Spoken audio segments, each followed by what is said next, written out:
हज़रत पर वही का इब्तदाई दौर अच्छे सच्चे पाकीज़ा ख्वाबों से शुरू हुआ। आप ख्वाब में जो कुछ देखते वो सुबह की रोशनी की तरह सही और सच्चा साबित होता। फिर मन जानब कुदरत आप तन्हाई पसंद हो गए और आपने गारे हिरा में खलफ नशीनी इख्तियार फरमाई।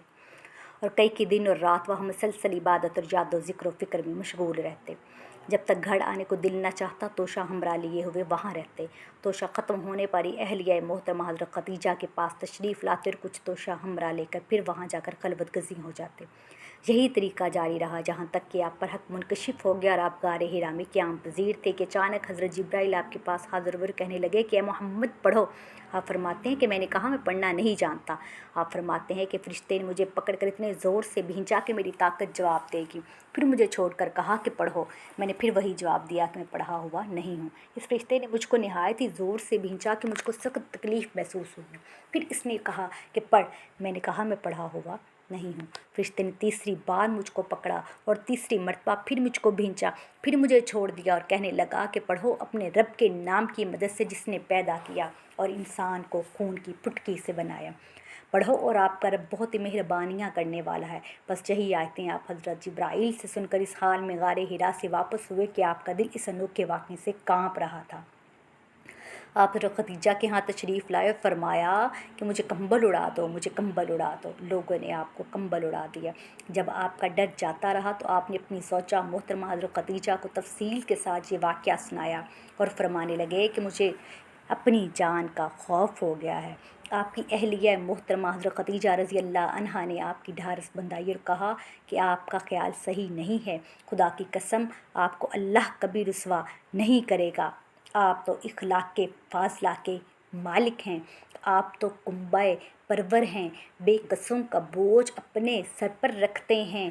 मुफलसों के लिए आप कमाते हैं। मेहमान नवाजी में आप बेमिसाल हैं और मुश्किल वक्त में आप अमरे हक का साथ देते हैं। ऐसे औसाफ़े हसना वाला इंसान यूं बेवक्त ज़िल्लतो ख्वारी की मौत नहीं पा सकता। फिर मज़ीद तसल्ली के लिए हज़रत खदीजतुल कुबरा रज़ी अल्लाह अन्हा आप सल्लल्लाहु अलैहि वसल्लम को वर्का बिन नौफल के पास ले गईं, जो उनके चचाजाद भाई थे और ज़माना जाहिलियत में नसरानी मज़हब इख्तियार कर चुके थे और इब्रानी ज़बान के कातब थे। चुनाचे इंजील को भी हस्बे मंशाए खुदावंदी इब्रानी ज़बान में लिखा करते थे। इंजील सरयानी ज़बान में नाज़िल हुई थी, फिर इसका तर्जमा इब्रानी ज़बान में हुआ। वर्का इसी को लिखते थे। वो बहुत बूढ़े हो गए थे, जहाँ तक कि इनकी बेनाई भी रुखसत हो चुकी थी। हज़रत खदीजा रज़ी अल्लाह अन्हा ने इनके सामने आपके हालात बयान किए और कहा, ए चचाजाद भाई, अपने भतीजे मोहम्मद सल्लल्लाहु अलैहि वसल्लम की ज़बानी ज़रा इनकी कैफियत सुन लीजिए। वो बोले कि भतीजे, आपने जो कुछ देखा है इसकी तफसील सुनाओ। चुनाचे आप सल्लल्लाहु अलैहि वसल्लम ने अज अव्वल ताखिर पूरा वाक़या सुनाया, जिसे सुनकर विरका बेख्तियार होकर बोल उठे, ये तो वही नामूस मुअज़्ज़ज़ राज़दान फ़रिश्ता है जिसे अल्लाह ने हज़रत मूसा अलैहिस्सलाम पर वही देकर भेजा था। काश मैं आपके इस अहद नबुव्वत के शुरू होने पर जवान उम्र होता। काश मैं इस वक्त तक ज़िंदा रहता जबकि आपकी कौम आपको इस शहर से निकाल देगी। रसूल करीम सल्लल्लाहु अलैहि वसल्लम ने ये सुनकर ताज्जुब से पूछा कि क्या वो लोग मुझको निकाल देंगे, हालांकि मैं तो इनमें सादको अमीन मकबूल हूँ।